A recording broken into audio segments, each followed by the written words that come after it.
اقبال رحمہ اللہ نے فرمایا، ایک لرد فرنگی نے کہا اپنے پسر سے، منظر وہ طلب کر کے تیری آنکھ نہ ہو سے۔ بیٹے نے کہا کہ اسلحہ سے لبریز ہو کر مسلمانوں کا خاتمہ کر دیں، انہیں ختم کر دیں، بالکل صفحہ ہستی سے مٹا کر رکھ دیں۔ لیکن باپ شانہ تھا، وہ زیادہ چالاک تھا، زیادہ سمجھدار تھا، عیار تھا۔ کہنے لگا بیٹا، محکوم کو تیغوں سے زیر نہیں کیا جاتا، محکوم کو کبھی بھی تلواروں سے زیر نہیں کیا جاتا، محبوب کو جب بھی زیر کیا جاتا ہے محبت کے ساتھ کیا جاتا ہے، الفت کے ساتھ کیا جاتا ہے۔ اگر اسلحے کے زور پر کسی کو محکوم بنائیں گے تو اندیشہ ایک نہ ایک دن وہ کبھی بغاوت کر بیٹھے گا، بغاوت کا اندیشہ ہمیشہ رہے گا۔ لیکن اگر محبت کے ساتھ آپ کسی کو غلام بنائیں گے تو پھر وہ بغاوت کا جو اندیشہ ہے وہ بالکل نہیں رہتا۔ اسی وجہ سے تو اکبر الہٰبادی رحمہ اللہ نے فرمایا تھا، یہ علامہ اقبال کے فکری طور پر استاد ہے، یہ علامہ اقبال رحمہ اللہ کے فکری طور پر استاد ہے۔ آپ فرماتے ہیں یوں قتل سے بچوں کے وہ بدنام نہ ہوتا، یوں قتل سے بچوں کے وہ بدنام نہ ہوتا، افسوس کے فرعون کو کالج کی رسول جی۔ موسیٰ ہی ختم کرنا تھا، کیا موسیٰ ہی ختم کرنا تھا تو تعلیم بدل دیتا، تعلیمی معیار بدل دیتا، وہ ثقافتی تہذیبی قانونی معیار بدل دیتا۔ جب یہ معیار ہی بدل جاتا تو موسیٰ کب پیدا ہوتا، موسیٰ کب بنتا، موسیٰ کب تیار ہوتا؟ یہ تعلیم ہی تھی جس نے ایک بچے کو پیغمبر بنایا، ایک بچے کو موسیٰ کلیم بنایا، کلیم اللہ بنایا۔ تو پیار سے غلام کیا جا سکتا تھا، لیکن وہ نامراد تھا، اس نے قتل کر کے موسیٰ کو ختم کرنا چاہا، قتل کر کے بچوں کو موسیٰ ختم کرنا چاہا۔ موسیٰ ختم نہ ہوا، بلکہ ایک دن وہ خود موسیٰ کے ہاتھوں ختم ہو گیا علیہ السلام۔ تو عزیزم، جب بھی کسی کو غلام بنایا جاتا ہے تیغوں سے غلام نہیں بنایا جاتا۔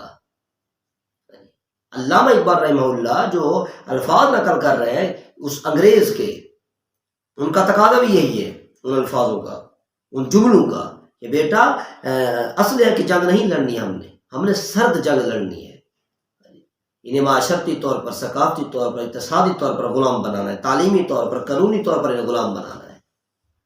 اور اگر یہ اس طریقے سے غلام بن گئے تو پھر اندیشہ ختم ہو جائے گا کہ یہ پھر کبھی اٹھیں گے یا ہمارے خلاف بغاوت کریں گے۔ آج بر صغیر کے اندر وہی غلامی کا دور ہے، جس غلامی کو علامہ رحمہ اللہ ذکر کر چکے ہیں تعلیمی طور پر، جسے علامہ تعلیمی طور پر ذکر کر چکے ہیں۔ پھر آگے وہ فرماتے اس نے کہا اپنے بیٹے کو، بیٹا یہ تلوار رکھ دے، یہ برچیاں رکھ دے، یہ بندوقیں رکھ دے، سب کچھ رکھ دے، تعلیم کے تیزاب میں ڈال ان کی خودی کو، تعلیم کے تیزاب میں ڈال ان کی خودی کو، ہو جائے ملائم تو جدھر چائے سے پھر۔ تعلیم ڈال، ان کی غیرت ختم کر دے، تعلیمی معیار بدل دے۔ ایک ہے تعلیمی معیار محمدی صلی اللہ علیہ وسلم، ایک ہے تعلیمی معیار فرنگی، ایک تعلیمی معیار جو ہے وہ ماہ مدینہ کی تجلیوں سے ہمیں ملتا ہے، آقا صلی اللہ علیہ وسلم کی روشن تعلیم سے ہمیں ملتا ہے۔ ایک وہ تعلیمی معیار ہے جو آپ کے فرامین سے استخراج شدہ ہے، اور ایک دوسرا نظام تعلیم ہے جو آج کل رائج ہے، وہ آکسفورڈ یونیورسٹی آف لندن کا تیار شدہ مرتب شدہ نصاب ہے، لارڈ میکالے کا مرتب شدہ نصاب ہے، وہ آج جاری ہے۔ استشراقیوں نے سب سے پہلی جو سازش کی تھی اس بر صغیر کے اندر، وہ یہی تعلیمی سازشی تھی، جس کی بدولت وہ اپنے استعماری ہتھ کنڈے کے اندر کامیاب ہوئے، سازشوں کے اندر کامیاب ہوئے۔ کیونکہ تعلیمی کسی بھی شخص کے لیے پہلی سیڑھی کی حیثیت رکھتی ہے، پہلے زینے کی حیثیت رکھتی ہے۔ جب تعلیم ہی ٹھیک نہ ہوگی تو پھر اگلا معیار کیسے ٹھیک ہو سکتا ہے؟ تو انہوں نے سب سے پہلے تعلیمی معیار کو بدلا۔ امت مسلمانہ وہ بادیاتی نظام کے استعمال شکنجے سے ابھی نکلنے بھی نہ پائی تھی، ابھی نکلنے بھی نہ پائی تھی کہ استعمار کے اس تعلیمی شکنجے میں پھنس گئی. مکمل طور پر انہیں ایک غلامی کے زنجیر کے اندر جکڑ دیا گیا. بر صغیر میں انگریزوں کے مکمل کنٹرول کے لیے مسلمانوں کے تعلیمی نظام پر شب خوں مارا گیا.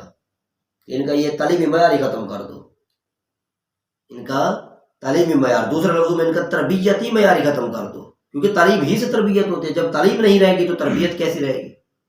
جب تعلیم ختم تربیت ختم، سب کچھ ختم. تو برٹش راج کی مضبوطی کے لیے مسلمانوں کے نظام تعلیم کی بلی دے دی گئی. ہمارے نظام تعلیم کو بلی کا بکرا بنایا گیا. بس سمجھ رہے کہ نہیں سمجھ رہے آپ؟ تو نظام تعلیم کو ایک سازش کے تحت بدلا گیا. وہی علامہ فرما رہے ہیں اور اسی چیز کو دوسرے مصنفین لکھ رہے ہیں. اور بلکہ وہ آپ کے مسلم لیگ نون کے رہنما جاوید ہاشمی نے اپنی کتاب تختہ دار کے سائے تلے کتاب لکھی انہوں نے، اس میں وہ رقم تراز لکھتے فرماتے ہیں کہ لارڈ میکالے نے ہندوستان پر مکمل کنٹرول حاصل کرنے کے لیے تعلیمی نظام کا نصاب تیار کیا تھا. غلام بنانے کے لیے ایک نصاب مرتب کیا گیا تاکہ انہیں مکمل طور پر غلام بنایا جا سکے، مکمل طور پر یہ غلام بن جائے.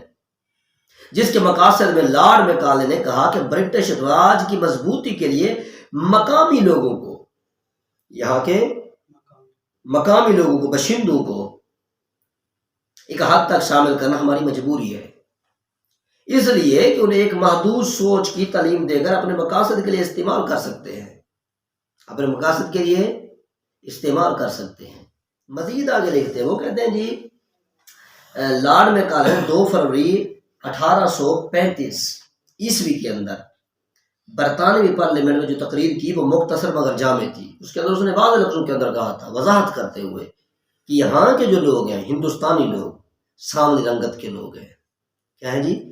سانولی رنگت کے لوگ ہیں. ان کی رنگت تو نہیں بدلی جا سکتی، ہاں ان کا مزاج بدلا جا سکتا ہے، ان کی جو فکری طرز ہے وہ بدلی جا سکتی ہے. ہم نے ایسا تعلیمی نصاب ترتیب دینا ہے جس سے یہ دیکھنے کے اندر تو ہندوستانی باشندے لگے لیکن فکری طور پر یہ پورے برطانوی بن جائیں، پورے انگلستانی بن جائیں. یہ کون لکھ رہے ہیں؟ جاوید ہاشمی، جو خود اس طبقے سے تعلق رکھتے ہیں. جب خدا جب دین لیتا ہے تو عقلیں چھین لیتا ہے. حالانکہ خود وہ اس نظام کا حصہ ہے، خود وہ اس نظام کا حصہ ہے، انہیں سمجھ ہی نہیں آ رہی کہ وہ کیا لکھ رہے ہیں. تو فلہذا اللہ کے بندے، کیا اس نظام تعلیم سے قبل ہمارے پاس کوئی تعلیمی نظام نہیں تھا؟ پہلا سوال تو یہ ہے، آپ ان سے پوچھیں یہ نیا نظام تعلیم جو ترتیب کیوں دیا گیا؟ کہ ہمارے پاس جو تعلیمی معیار وہ ناقص تھا؟ نہیں، بالکل کامل تھا، بالکل کامل تھا. قرآن و حدیث کی روشنی کے اندر بالکل موجود تھا. قرآن ہمارے پاس موجود تھا، حدیث ہمارے پاس موجود تھی. پوچھیں آپ ان سے، کیا ہم لوگ جہل تھے؟ کیا ہماری تہذیب اور تمدن میں کہیں نقص تھا، کوئی کمی تھی؟ بتائیں ذرا. ترقی اور تہذیب کے لفظ سے ہم لوگ ناشنا تھے؟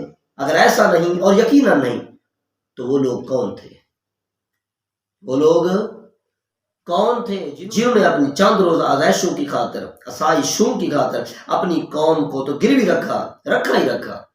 ہاں جی، ان کے ذہنوں کو بھی، ان کی فکروں کو بھی دائمی غلامی کے زنجیروں میں جکڑ دیا.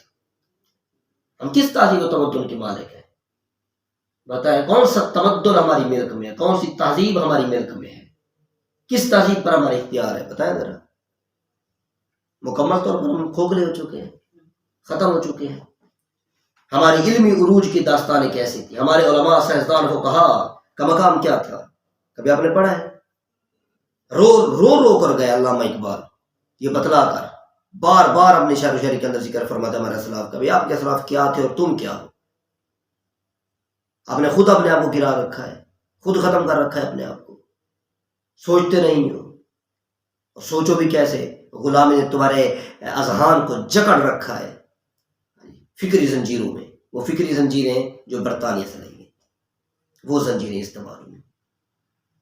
جب اس کائنات کی امانت ہمارے ہاتھوں میں تھی تو سکون و چین کی بہاروں کا کیا منظر تھا. لیکن جب سے یہ امانت اہل کلیسا کے ہاتھوں میں لگی، سب کچھ برباد ہو گئی، سب کچھ برباد ہو گیا، ہر چیز ختم ہو گئی. طریق کے اس حصے پر جہاں تجدد پسند روشن خیال نے دھول پھینک کر اس کو مکر و فریب کی تہ میں دبا دیا.